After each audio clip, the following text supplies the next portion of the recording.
आद एक नेक दिल मगर आम नौजवान था जो जिंदगी में कुछ बा करने का ख्वाब देखता था।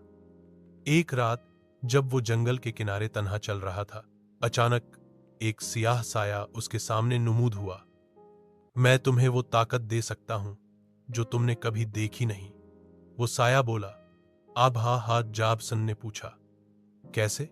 शैतान ने मुस्कुराकर कहा, बस मुझे अपना विश्वास दो और मैं तुम्हें दौलत, शोहरत और ताकत दूंगा। आरिफ ने सोचा, सिर्फ एक बार, फिर अपनी जिंदगी बदल लूंगा। वह शैतान के साथ समझौता कर गया। जल्द ही वह गांव में मशहूर और अमीर बन गया, मगर उसके दिल में अंधेरा बढ़ने लगा। समय के साथ शैतान ने उसे छोटे छोटे पापों की ओर बहकाना शुरू किया। झूठ, धोखा, दूसरों को नुकसान पहुंचाना। हर बार आरिफ ने खुद को बहलाया, बस एक बार, फिर ठीक हो जाऊंगा।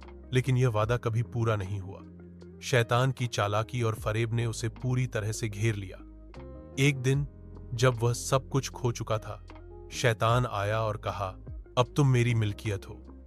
आरिफ ने महसूस किया कि उसकी रूह एक स्याह अंधेरे में कैद हो चुकी है और वह हमेशा के लिए गुम हो गया। शैतान की सच्ची हकीकत और सबक। शैतान कभी तुम्हें खुशी या सुकून नहीं दे सकता। वह सिर्फ एक धोखा है जो इंसान की कमजोरियों को इस्तेमाल करके उसे तबाह कर देता है। आरिफ ने दौलत और ताकत तो हासिल की, मगर अपनी इज्जत, इंसानियत और सुकून खो बैठा। यह कहानी हमें सिखाती है कि आसान रास्ते हमेशा नुकसानदेह होते हैं। असली ताकत ईमान, धैर्य और अच्छे कर्मों में है। सबक, शैतान के बहकावे में कभी मत आओ।